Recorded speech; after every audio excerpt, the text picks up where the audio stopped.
Hello, everyone, and welcome to episode 3. So, today I'm joined by Hannah, the founder of Your Inner Light. Hannah is a spiritual coach and a clairvoyant who's helped many people find clarity, healing, and direction in their life. Her work blends intuition, practical support, and a deep understanding of how our beliefs shape our reality. So, Hannah, before we dive in, I'd just like to ask you how you help people and to give some people context. I think it's important for us to know a little bit about your upbringing, where you grew up, and what's brought you here today, please. Yeah, thank you, Luke. It's not good to be here. My name is Hannah Esselink, and I'm a spiritual coach. I guess the main thing that's brought me here is I love helping people, and I love people to recognize their true potential because the spirituality is really all about how you relate to life beneath the surface, which means life between whatever structures you're in right now, your day-to-day job, your day-to-day life. And I've been doing this for quite a long time in relation to also doing a corporate job because I was doing corporate communications for a very long time, and I finally quit this last May, and now I'm doing this full time pretty much, and being an author as well. And I guess my upbringing, which was in West London actually, but it was in Derby before we moved to West London.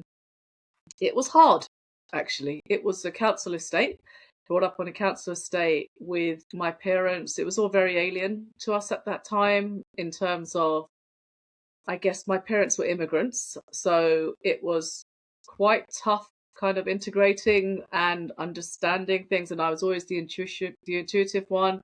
I was always feeling a bit of an oddball in the family, like the black sheep of the family, I guess. And it wasn't really until I left home at 17 years old because I felt it was very troubled at home.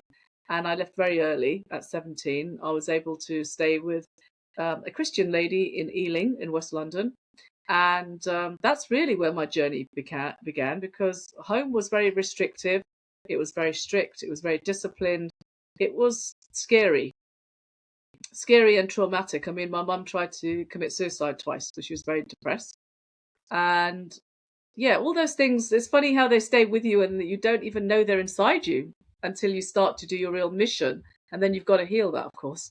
And so that's where it all started. But since then, I've moved to just about every part of London on my own, lived in London, lived abroad in Amsterdam. And I've learnt a lot and started connecting and doing spiritual work around 15 years ago. And it's all built from there, really. And now I'm offering courses as well as psychic readings for people, and it gives them clarity and insight. My readings tend to go very deep into whatever issues they have. And it can be anything as, I guess a lot of people think it's entertainment. So they'll think of things like relationships and money. Those are the two most things that come up in a reading that people are interested in. But there are several deeper cases that look at things like divorces or legal matters and also dark energy. That's also something that can affect a lot of people. So actually my readings go very deep and they can give you a lot of clarity on whatever issue you're coming to me for. And if that is the real reason why what's happening is happening, or if there's another reason that maybe hasn't been brought forward, it will come forward. And I work with the person's guides, with the person's perhaps ancestors who have passed over who are working with them. And I work with my guides. And I always do a little prayer before I do any readings. And at the end of it, I always close what is known as the crown chakra because that's where the energy is all coming in and going. And so I always close that to make sure that I'm ready for the next person or ready for my evening, doing whatever I'm doing. So that's basically what I do and what I offer. Wow, that is some journey. So, you Yeah. mentioned earlier about meeting when you moved down to London, and Yeah. that's why your spiritual journey really started. Was that really the defining moment? Would you say that sort of got you to where you are today? Was that the turning point, the pivot, if you like? No, the pivot was actually, well, it was in London. The pivot was meeting my mentor, who Okay. who I met in Enfield, sort of Enfield way. And she was somebody who was recommended for a reading, and I went to meet her. And it was a meeting in her car, in her Jeep. She had like a Jeep. And it was a hot day, and I remember I had a tattoo. I had a shirt on, and my tattoo was showing, and it was a tattoo of a Native American. Obviously, I've still got it here. And she said, "Oh, you're the one with the Native American." And I said, "What do you mean?" "Oh, I was meditating this morning and I knew someone was going to come to me who had that as a guide." And I was like, oh, okay. I didn't understand all about guides and stuff at the time. So then it began this sort of journey of 3 or 4 years, mentored by her to become to my potential fully, to understand and be of service to people, but also understand what are guides, what are ancestors, what are negative energies, how can they impact us just from people thinking and sending you evil stuff. Is that real? And just all of that, and chakras, and what are chakras. And so it was a lot. It was a baptism of fire in the space of a few years, but it was really needed. I was really thirsty to find out more, and that's where I found my first mentor, who I still keep in contact with after all these years. And that was where the journey really began. But it was when I was back in London, yes. And it happened alongside me working and doing temp jobs here or communication jobs there. So yeah, that's really how it started. And then eventually I realized I was good enough to do my own work, and I started doing readings for my friends and for other people came. Then it was recommended. There was a lot of word of mouth stuff, which you'll find is quite common in this stuff, in this field. And that's how it happened, really. And so you get repeat clients, as I'm sure you know, Luke. You get people coming back, you get people who are really interested in what you do and they want to learn more. And that's why I developed my course, The Practical Mystic. When I finally resigned from the corporate job, which is in May, I actually designed this course called The Practical Mystic, which is all about being practical with your spirituality, because a lot of us are waking up and have woken up at this time now, especially since COVID. And even before then, people were starting to think there's got to be more to life. And in COVID, I guess there was that period of self-reflection that a lot of people had and decided that there's definitely more to life. Not only are we being duped and living in a matrix, but there is a lot of other things going on. And how do I connect with myself? How do I raise that level of self-awareness that is needed for me to better my life or my situation?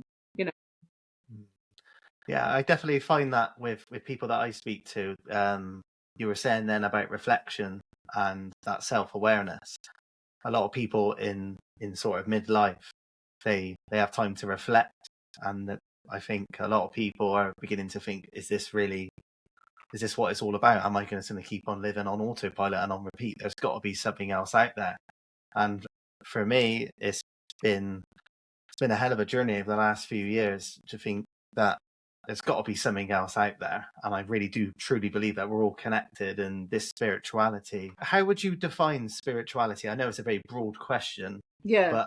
But generally, for someone who's listening to this and they're skeptical, or they're curious, and because it is a buzz, of course it's a buzzword. Lots of people have got different interpretations about what it is. How would you define it, Hannah? Spirituality is, as I said earlier, it's about how you relate to life beneath the surface. And it is the inner journey. That it is, for me, the inner journey. It's an awakening. It's a sense that life is bigger than the five physical senses, which is, I think, sight, smell, taste, hearing, and there's another one which eludes me at the moment, but there's five. And it's a realization. And actually, if you talk to a lot of people, people will say, "Oh, there was a ghost in that house," or there was something wasn't right with that person. It felt really off. So we already have an inkling of these things, but it's kind of going into a little bit more depth about what type of spirituality suits you. Like, I was speaking to an older friend of mine today down the pub, and he's 75 now. And he said he really preferred Buddhism, but he didn't believe in anything else. He preferred Buddhism. Like, that way, that was his way of, and that is cool, because it's an understanding and an awareness that there is definitely more than we are being told, more than what we can see.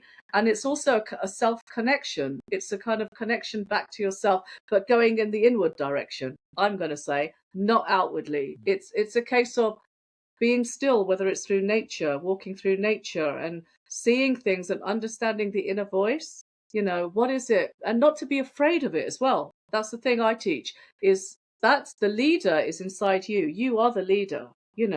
What is it inside you that is telling you now to be responsible for your own energy, for your attention and your intention? It's becoming more focused on that. And it's a real step away from some of the distractions that we've been taught in society, Luke. It's a real step into understanding yourself and not finding yourself, but going back and remembering those things that you're probably born with and those gifts that you have, because we all have gifts. We all come with gifts, and finding that purpose. So it is broad, but for anyone going for it now, I would definitely say just try to do something like a 5-minute quick meditation, or just try to do something that connects with you.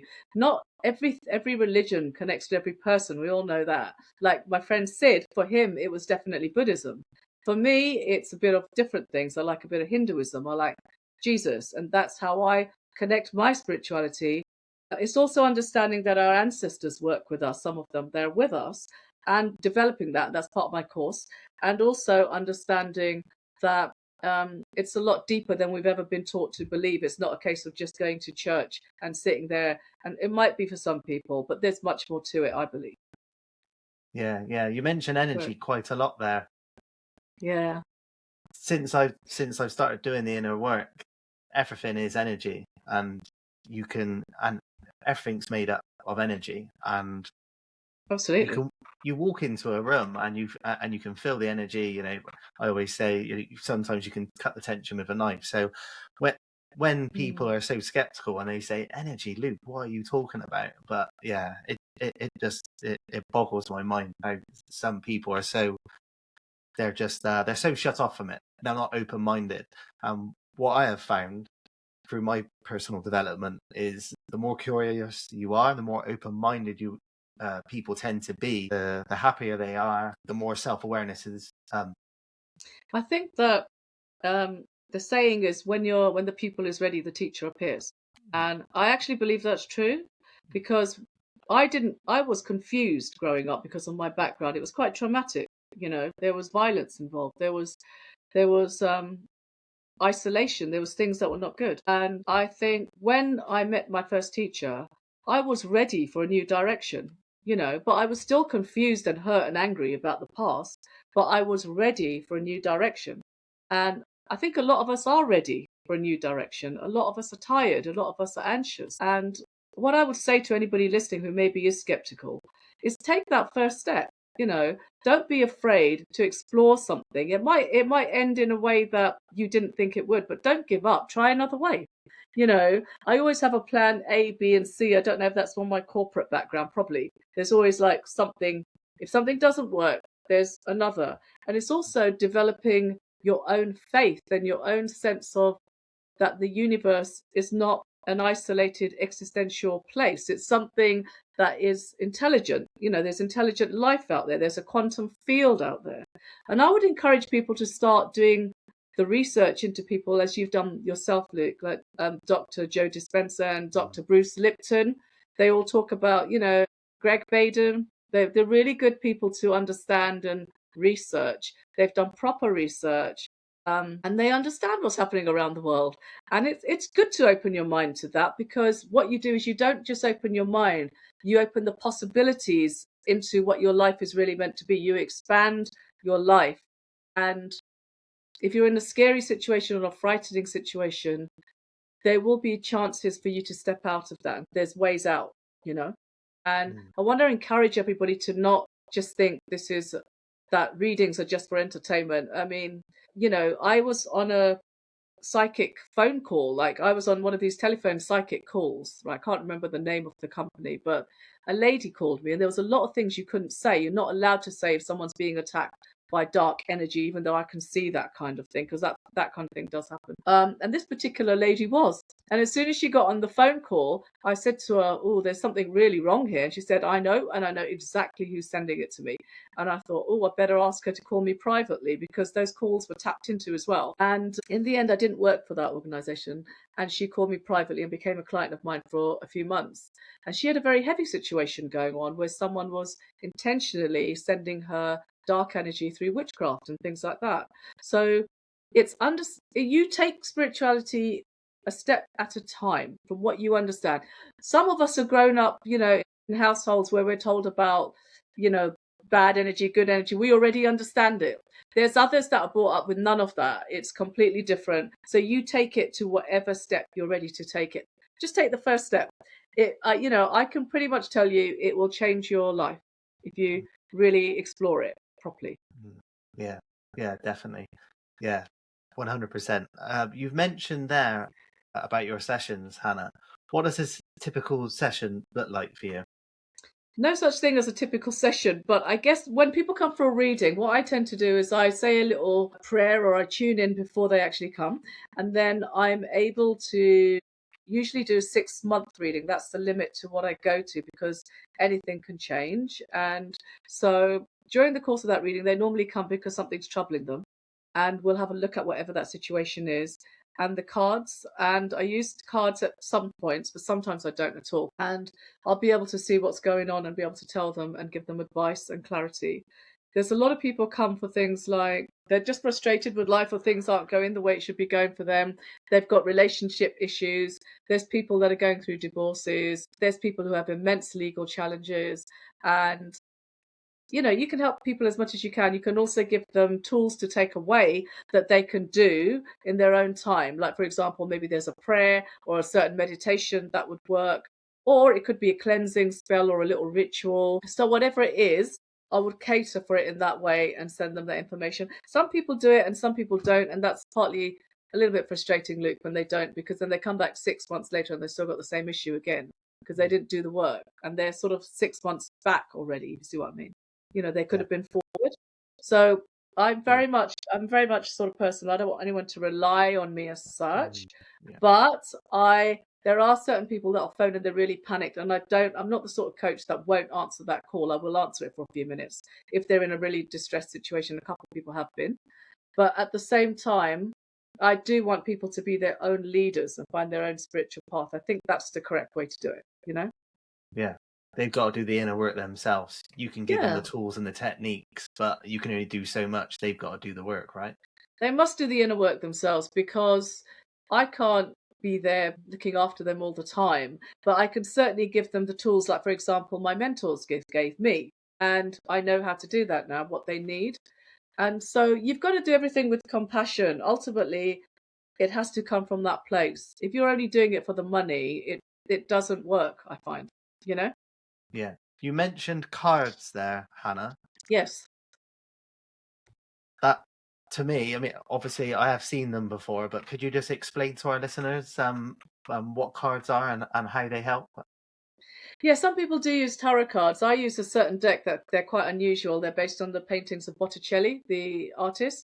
And so there's a lot of gold in them. So they're quite, well, gold paint, let's say.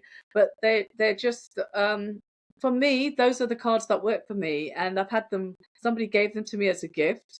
In fact, I think it was my mentor many years ago. And because you're not supposed to buy them yourself, you're actually supposed to be given them by other people. And they've just stayed with me. They're quite old. I don't use anything else. That's all I use.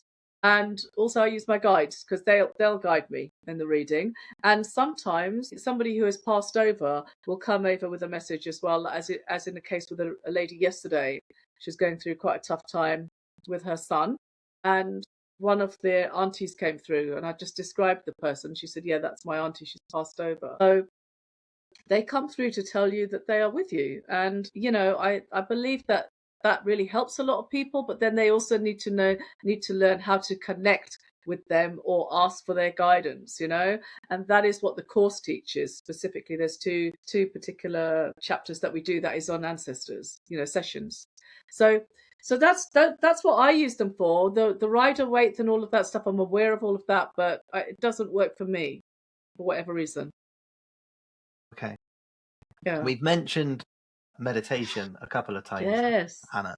So that's something that through the work of Dr. Joe Dispenza that you mentioned earlier, I do a lot of his guided meditations, and now I just listen to certain music and I can connect with my subconscious and I'm gone.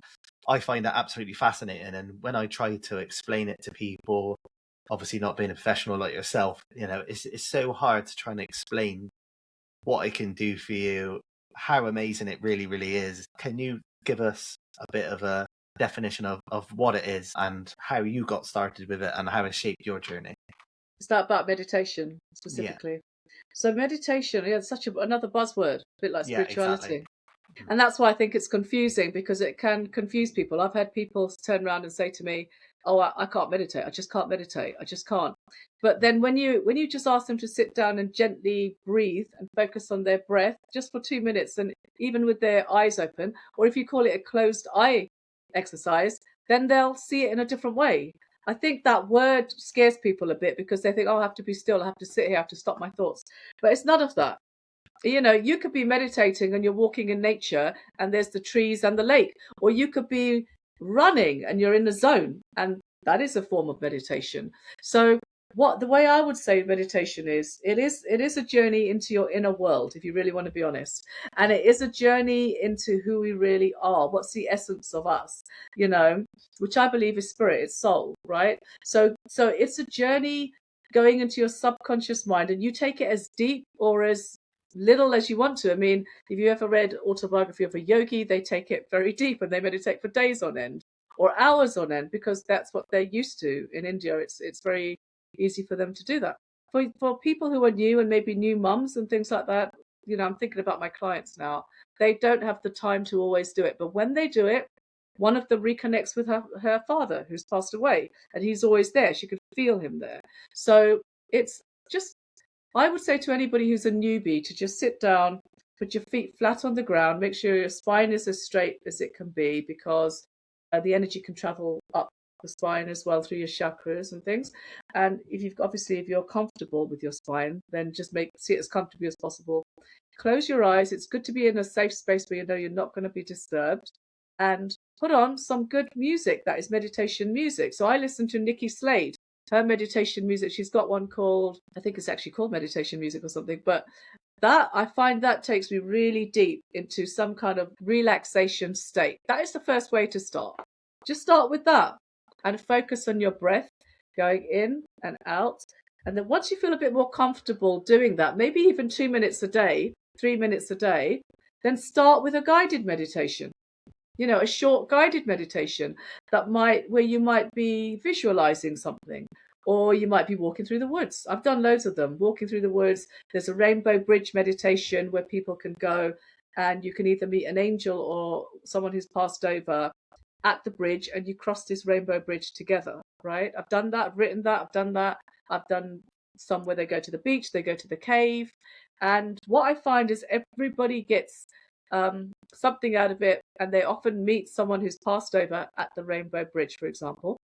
But the only person who hasn't is my husband's mother, so I have to work a bit harder on her.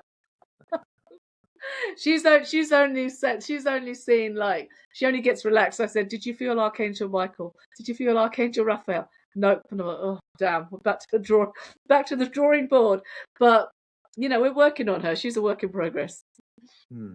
I find this about, obviously you've got to believe that you can actually get something from it. And I think for people who are just starting out, they think it's all a load of rubbish or whatever, they're very skeptical. It's really hard to actually believe that you're going to get anything out of it. So you've really got to put the work in and keep trying and keep trying. I remember when I first started, I only used to do 5 minutes at a time, but I've now done up to half an hour. So amazing. That's exactly what I mean. And when you're in that zone, you won't even know it's half an hour. It'll be gone. It'll be gone. There's no concept of time. That's what Dr. Joe Dispenza says. So, exactly. You don't know who you are. You're nobody, and I find it so relaxing, and I really do just float off to my happy place. Yeah, beautiful. And I find in a world full of distractions where we're constantly, whether it's on our phones, whether we're working, whether we're doing our chores, whatever it might be, our mind's always racing. And that half an hour in the morning that I put aside for that meditation is my time. I incorporate it with different habits that I've stacked as my morning routine. But I absolutely, as soon as I wake up in the morning, I'm thinking about, I can't wait to get into my meditation so I can relax, and I absolutely love it. And that's the best time to do it, actually, because you're fresh from waking up. When I had a meditation class that I ran 7:30 in the evening on Zoom, and there'd be 4 or 5 people on it, whatever, and people would be falling asleep because my friend in South Africa, it's like 2 hours ahead for him, and I'm like, oh God, are you there, Rink? Are you there? And it's like, yeah, oh yeah, sorry, I'm here. So it's like, you've got to do it at a time that benefits you, and then you will slowly start to see the benefits. So for some people it's fast, for some people it's slow. But one thing I would also like to say about meditation is it actually helps with your spirituality. It's a way of connecting you to your true self. And that becomes apparent when you start to see shifts in your personality, or maybe your moods are better, or or you're calmer, you're not as anxious. Then you'll see it as the valuable tool that it really is. Yeah, such a good point. That's so true. That's a Yeah. really good point. A lot of my clients, Hannah, try and through my sobriety coaching program, I introduce meditation. So many people that have gone sober, dads that I coach, they get into meditation, and some of them take to it, some don't. But a big question that I get is, what is the difference between breathwork and meditation? Could you clarify that for us, please? I'm not that familiar with breathwork, although I do know someone who's a breathwork facilitator. Hmm. I think that's quite different, because that from what I've heard, that can shift you on quite a deep level if you're taught with someone who does it properly. And what I mean by that is you can start to see patterns of behavior, or you can even change those patterns of behavior and negative thinking through that. And it can, but I did it once. I think it was called HU or something. I can't remember. And I just found it terrifying. So I stopped. It felt really intense to me. But there are trained breathwork facilitators out there who can probably take you. It's a journey. Again, I feel it is a journey for connecting with yourself in some ways. But what I find meditation gentler. I think breathwork is a bit more shaking you up and really making you face things, maybe like going into cold turkey or something. But for me, it's meditation is fine, because I combine it with prayer, which again isn't for everyone, but it is for me. And I love, so this is another thing about spirituality. You've got to find what works for you. And, it's for me, prayer absolutely works, because if I'm stuck on an issue, I say to my guides, or I say to the divine, I need help with this now. And I even say, Holy Spirit, help me to shift these negative thoughts now. And I tell you what, within the next second, it's gone. So there is something, and some bigger, higher energy that listens to us all, a consciousness, God, what universe, whatever you want to call it, that is there. And I think on some level, lots of people say to me, yeah, well, I'm not religious, but I am spiritual. And I do believe that there is something out there. And consciously or unconsciously, Luke, we're constantly tapping into that, consciously or unconsciously. Whether you're throwing salt outside your house as a way to get rid of negative energy, that's belief in something, isn't it? Or whether you're actually even saying, oh, I'm an atheist, but actually I believe in the Buddhist way. Buddhists are quite spiritual. I've met a whole load in Thailand, and they're brilliant. So I want to say that there is no hard and fast rule for spirituality, but you have to pace yourself. And also, one thing I would say is definitely not to listen to too many other people telling you that you're on the wrong path. Because trust me, people will try to do that. They will try to say, oh, but you must go back to church, or you've got to do this way and that way. And then people don't really, they're kind of faking it. They're not really who they are. I'm not saying there's anything wrong with church. What I'm saying is a lot of people, it's just kind of an act that they do. They go there, they believe in it, they come back, and they just go on with their daily structure. But I believe that true spirituality is taking the time to get to know yourself better. And it's that self-connection that is a connection with the divine and with your intuition as well. That's going to say to you much louder than anything that other people will try to impose on your head. And they will do that. Yeah, and we're all unique as well. We're all different, and we're all going to have our own path, our own journey, our own beliefs, and our beliefs have been shaped since we were kids. Everyone's had a different upbringing. Everyone's got different perspectives on life. So yeah, I know what you mean. I think our beliefs are even shaped before then, because I actually do believe in past lives. I've done regressions and things, so that's obviously another topic. But I'm definitely going to say that for some people who cannot shake off whatever is going on in their life, maybe they've got an illness or something, a pattern that keeps reoccurring, it's a revolving door that is not shaped by childhood, then look at something like past life regression and find a good past life regression therapist, because it could be something linked. If you ever look at, it could be something linked to that. If you look at Dolores Cannon and some of the stuff she's done, which I'm not a huge fan of hers, but I have looked at her work and I think she's good. You can easily see that there's more to things. But then how much down this rabbit hole do we go today, Luke? And I want to say that if there's something persistent and it just cannot be resolved, have a look at those things as well. It all goes back to being open-minded, really, doesn't it? And curious and willing to ask those questions. Yeah, and if you go to somewhere like India, where I think you have been, right? I have been, yeah. Yeah, so when you go there, it's almost like another reality. You go there, wow. It you know, is a different world, right?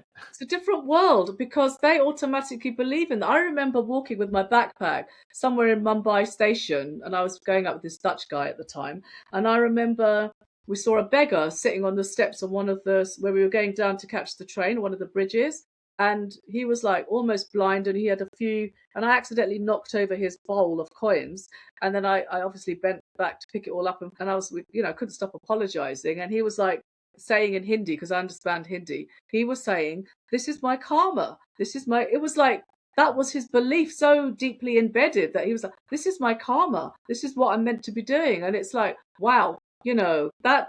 What do you say to something like that? Exactly. Yeah. I just remember being blown away by that place. I've been around South America and Southeast Asia, but India will always stand out. It is very, very different. Yes, beautiful. Yeah, it's a hell of a place. We've spoke a bit about intuition and gut feelings, Hannah. My intuition definitely led me to my move, like our move here to the Isle of Man, which is a real big thing for me. So my intuition and my gut kept on telling me. I kept on seeing different signs and serendipities, synchronicities, and I just kept on following them. I was doing loads of meditation on it, and I built up such a strong belief that we were going to come here and we were going to live this amazing life. And the universe was chucking up so many tests. And I've said it before, I know that a lot of other people, a lot of other families would have given up and not kept on pushing through them. So yeah, I find intuition fascinating. What's your take on intuition in your own work and in your own life? Intuition is the key to life. It's Wow. Okay. it is your inner GPS guiding you. And to be fair, I do believe that's the voice of the divine. It's also the voice of our higher self, and it can also be guidance by your ancestors as well, whoever's with you. My grandmother has passed away a long time ago on my mum's side, and I always feel it's her guiding me a lot of the time. And actually, oddly enough, I went to see a very good medium not so long ago, and it was my grandmother that was there even before I got there, and she knew everything that was happening. So I understand that people might be skeptical about those things, but those are things that, again, I teach about on my course, and I teach you how to connect with your ancestors. That voice, intuition, is the voice that is the key to your life, and if you ignore it, you can end up being in a very different place from where you are meant to be going. And so it's a quiet voice. It doesn't shout and scream. That's the voice of the world. That's the voice of other people as opinions. But it's the voice that first comes to you, and then maybe 5 seconds later your mind kicks in, or somebody else says, "Oh no, you don't want to do that," and you don't do it. So it's really important, if you hear that inner voice, to go and trust that inner voice. It might be something as simple as there's a knock on your door and that inner voice is saying to you, "Do not open the door." Or it might be something as simple as you must go to India, like you've said, or go to Isle of Wight. And so I think it's a calling, and it's almost like your soul leading the way as well, saying, this is the next step in your life. This is what you need to do. And sometimes it can be so different from what your career is.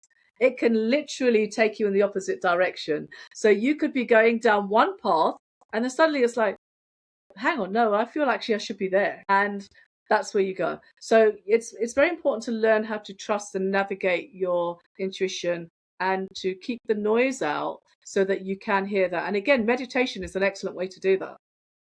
Yeah. Again, it's tapping into your inner self, and Tapping it. All the answers are there. It's true. all the answers are there, exactly. And I've heard people talk about intuition before, about the link between the brain and the gut, and how intuition is wisdom. Yeah, that's why I call it gut feeling, I guess. But yeah, Yeah, a gut feeling. But but you think that this can be passed on down through generations as well, that like intuition as well, or do you think it's just wisdom that you built up over the years?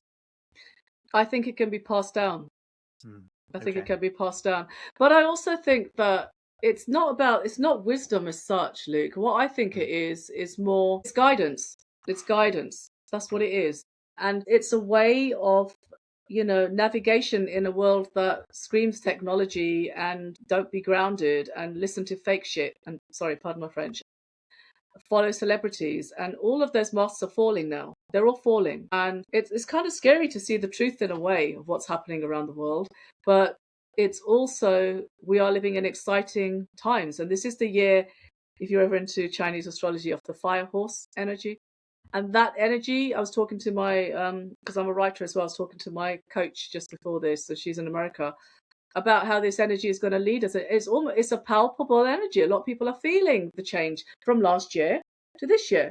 That was the shedding, the letting go, and it's not that things are going to be easier this year. There's going to be a lot of momentum this year, whether it's good or bad, because everything has to come to a head. It is a feeling of like honesty. Fire horse is honesty. If you're leading with honesty and integrity, and it's all about understanding your own energy as well and getting to the bottom of where you need to go, it's going to pull everything with it. So I know Chinese New Year starts February the 17th, but I can already feel it. I was feeling it December, November. I was feeling it end of November, December, January. So that's another thing you might want to look at, astrology and things like that. Research that great aspect of spirituality to understand as well. Yeah, astrology. There's quite a few people that I know are really into it, but I've never, to be honest, I've never looked into it. But yeah, again, it's just another part of spirituality that is fascinating. But if you sat down and you were quiet with yourself for a few minutes and you tapped into the energy of the day, Luke, you could probably pick something up. You could probably pick up, oh, it's going to be this sort of day. Or you might even feel something a little bit wrong in your stomach, like, oh, something might happen today. And okay, prepare me for that. Prepare me for that, So it's all about being still and understanding your own energy, understanding, how do I work? What is it within me that needs to be expressed today? Because we are creative. We are creators. That is true. We are creators of our own world. Whether we realize that or not, people can step into that and dabble with that, by the way, and change the course of your life and your direction. Or you can do it yourself. You can self-sabotage yourself and you don't even know you're doing it. So Yeah, that comes, yeah.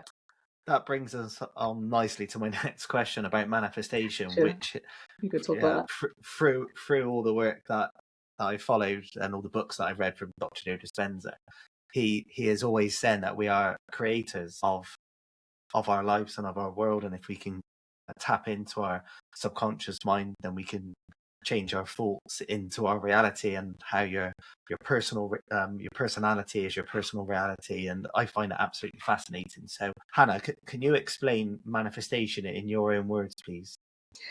Now that is another hot potato of the topic, isn't it? Yeah, manifestation. I love it because it's exciting, and everyone loves it because it's exciting. But it is a way of creating your life. Yes, that is what it is. And Dr. Joe Dispenza is right to say that he could do that. But I understand from one of my clients who's been to one of his workshops that he spends hours literally meditating, or an hour. It's quite a long time, and most Yeah. people don't have that time.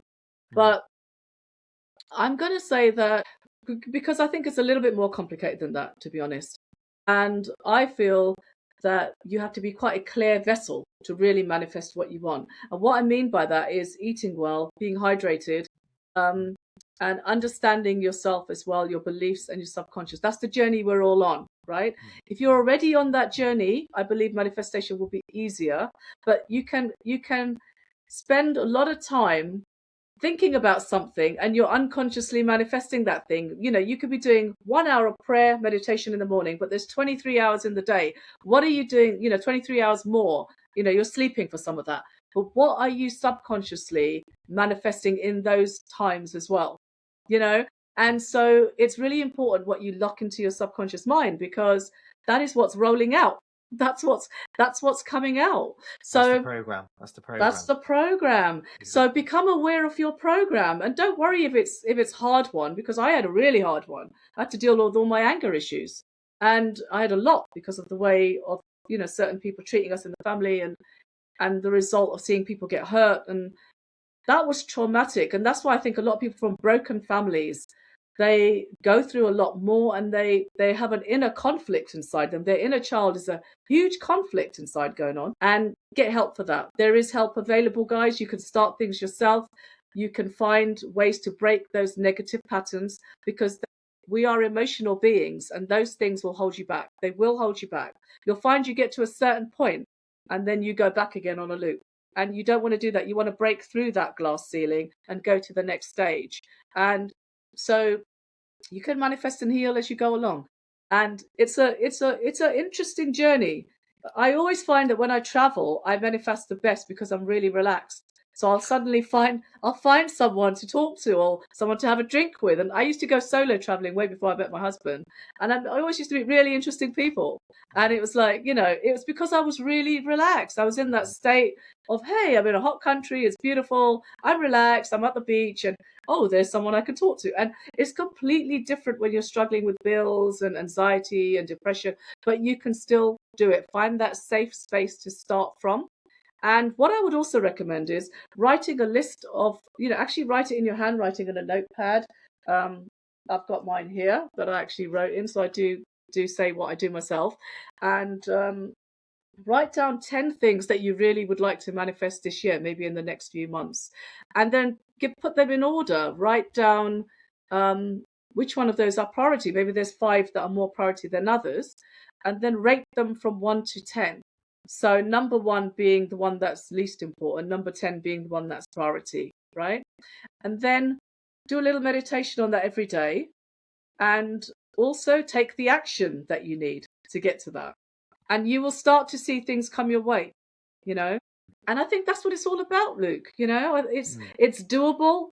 I don't like these people who say you can get it all in like very short time frame, because I don't think that's true for a lot of people from what I've seen.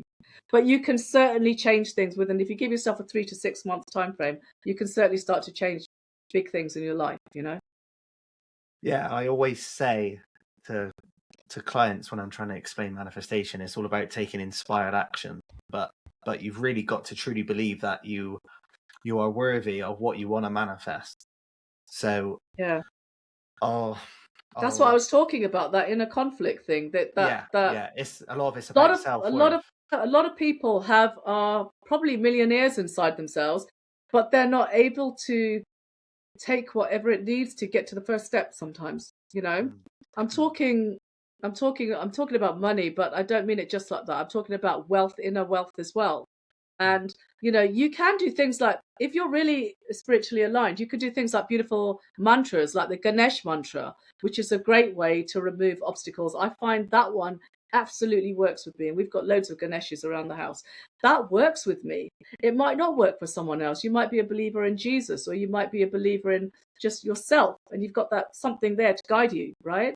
But that's the starting point. We all have days where we have doubts. We all have days where our self-belief is low, or you might just wake up the wrong side of the bed. It's a grey day, it's raining, and you're thinking, oh, bloody hell.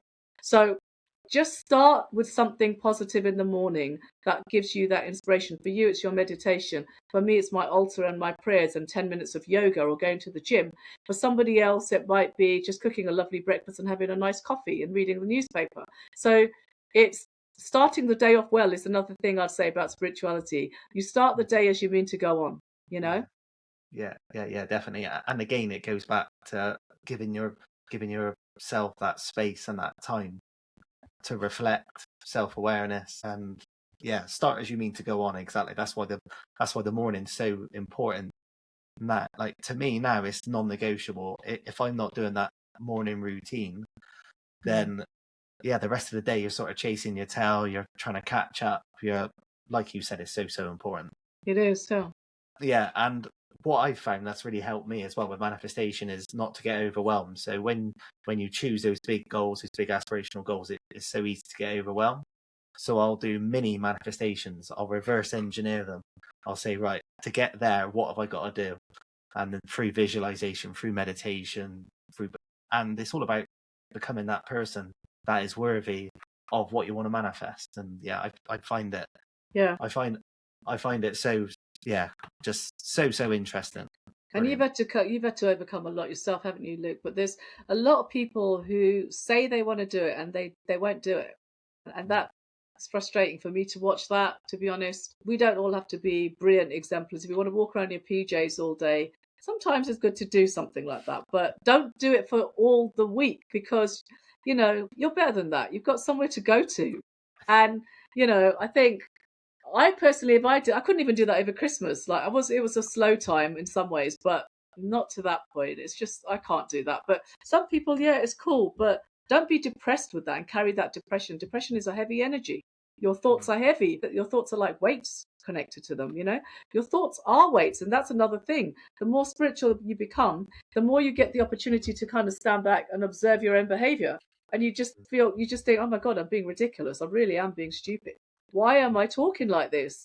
And then you realize it's just years of being negative in that zone. And that's when you cut the behavior. It doesn't come in deep meditation. It often comes with that realization when you're in the middle of it. It's like, God, I'm being really angry now. And I realize I'm being angry. So let me just take a step back, or let me just take a deep breath and let me change this. And that's the thing to remember, guys. You can change it. You can change it to completely another direction.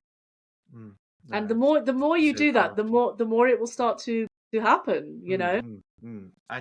And you're becoming more and more self-aware, and you're realizing that you've been running these programs on autopilot for years, decades, and you're like, Yes, God, I haven't got, my faults are not me. I can change the script, and yeah, it's just that is true brilliant. spirituality actually, Yeah, because it's not just psychology. It's true spirituality because you're becoming a better person. You're evolving. And it's not just about going to a temple, which might look aesthetically pleasing and be beautiful. The mantras from the temple can help you to think that they can uplift your doubt. And once you understand them, and if you do them, because I've got like a prayer bead, 108 beads, where I do the Ganesh mantra, and I feel really good afterwards. I feel cleansed. For me, that works. For some people who understand that, it will work. For others, it might not. Even sometimes just playing mantras in the background, like even Om Namah Shivaya and things like that. Those mantras have the power to start changing your subconscious mind. They're beautiful, really mm, good. mm. Words. They change. They go deep. Yeah, yeah. Our language is so important, and again, it's the way we talk to ourselves. Yeah, and it's shocking how many of us talk and think badly of ourselves. Yeah, yeah. We'd never speak to our best friend like that. Yes. Yeah. In Yeah, fact, that's a really good say it example. all. And I was going to bring that example up. I've even got it on my notes here. But my best friend is a guy called Ralph Peters, and he'll be chuffed to hear him on this podcast. But he's in Amsterdam. He's a Dutch guy, and I met him many years ago when I was working in Amsterdam. But we've kept in contact all the time. Whenever I go to his house, he always has a pile of presents waiting for me. He has lovely sort of Chinese style slippers that I can slip into. His bathroom is like a spa. I mean, he's not even really rich or anything. He's just got a beautiful flat, and everything's thought out. There's food in the fridge. There's a nice tea or coffee. It's normally coffee over there. Coffee waiting. I always end up. I mean, last time I went, I had to have a whole rucksack that I stuffed with all an extra rucksack I had to buy to take back on the Eurostar. And I always like to think of the universe like that God is like that my guides are like that. And that when you start to do that, you realize you start to treat yourself like that. And that is when the magic happens, because suddenly you're dissolving all that anger and all that frustration and all that hate or anxiety. When it dissolves, the path is clear and you're a clear vessel, you're going to start to manifest. Yeah, brilliant. You're It's a really brilliant way of looking at it. Yeah, really gonna manifest, and that is how it happens. And it's really exciting when people get to that stage. it is. It is. Yeah, yeah. It's that sense of hope, and it's that realization when you see the penny drop with people, and it's like, wow, I can actually change my life just through my faults, and you know, Yes. and this way that I've been conditioned all these years, it hasn't got to be the way anymore. But yeah, Yeah. for some people that realization can take a long time. But yeah, Yeah.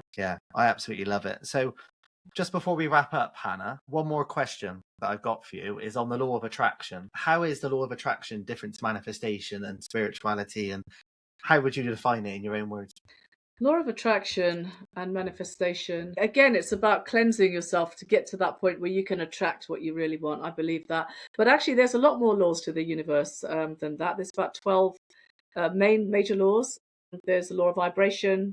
There's several others which I probably can't name, and you don't need to know all of them, but it's a good idea to research them and understand how they all relate to each other. The law of attraction obviously is the one that's hyped up everywhere, and it happens naturally when you get to that point in yourself and you're manifesting. You are attracting things because we are electromagnetic beings. That has been proven. And feeling things and feeling those emotions is how we attract what we need to, life's forthcoming attractions are coming to us because we are feeling that you almost have to think, I've already got it. It's here. And visualize that it is done, but it's not that simple when you're having a bad day. So you know what I would say to anyone, if they're having a bad day, just let that day be as it is and try to find something to comfort yourself, right?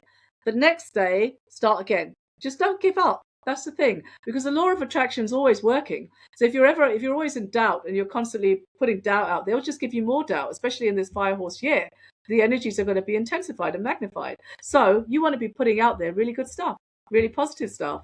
And if you're having a bad day, guys, don't worry about it. Do what you need to do to get help and support. I've got supportive friends, a couple who I can talk to. Do whatever it takes to make you feel good. A nice hot bath, go for a walk in nature, make yourself feel grounded again. That's the most important thing you can do, because from that moment you're back in the present. And that's when all of it starts again. Just don't be so hard on yourself. But law of attraction, manifestation, I feel they go hand in hand pretty much with each other. And again, it's a journey. It's our journey. We are the journey. We are attracting what we attract, and we're using manifestation as a tool. So yeah, for anyone starting out on that, there's plenty of information, but I think Dr. Joe Dispenza's stuff is excellent. But also do check out Bruce Lipton and other people like that. Brilliant. Okay. So to anyone listening that's feeling a bit stuck, Hannah, what's the best advice that you would give for taking the next step, or to the younger version of yourself? What advice would you have given her back in the day when she was struggling? You see, I feel quite blessed because I met my mentor at a time when I was struggling. So I was guided and I was blessed. And I think a lot of us are guided. A lot of people are saying, for example, that they're seeing spiritual numbers like 222 or 333. Someone said to me today, I'm seeing a lot of 333s. What does that mean? Well, the universe, it works. It's a mathematical universe in a way, the quantum field and everything. So there are answers in that. But what I would say to someone who's feeling particularly stuck is find it in you to find that support that you need, whatever that support faces. And you might come across people who you thought were the right people, because we all have, and they're not. But then don't give up and go into a slump again. Just go out there and find them again. You can check out my website, which is yourinnerlight.co.uk. You can always get a reading for more clarity. A reading will give you lots of clarity, so be prepared for that. And I would also say to do something this year where I think a lot of people will almost be prized out of their stuckness. I do think that's going to happen, and not always in a comfortable way. But again, there's lots of people having spiritual awakenings at this time, and that's kind of linked into that as well. So there's always something you can do. You can pick up the phone to someone you trust. You can definitely get the help is available out there. So don't feel so stuck that you can't look on Google or you can't do anything like that. Do something that takes some action. What was the website called? Was it the Inner Self? It's yourinnerlight.co. Yourinnerlight.co.uk. And how else can people connect with you? Are you on social media? I'm on Facebook. I'm on Facebook as my name, Hannah Esselink, and also on Instagram, yourinnerlight.co.uk. Your Inner Light is the Instagram handle. I'm also on TikTok as well as Your Inner Light. Okay, Hannah. So thank you so much for coming on today. I've really, really appreciated you coming on, sharing your story and your wisdom. I know that a lot of the listeners are going to learn a lot from your journey and the practical advice that you've shared. So thank you so much. Most welcome. Thank you very much. I really enjoyed it. Brilliant. So have I. Thanks, Hannah. Thank you.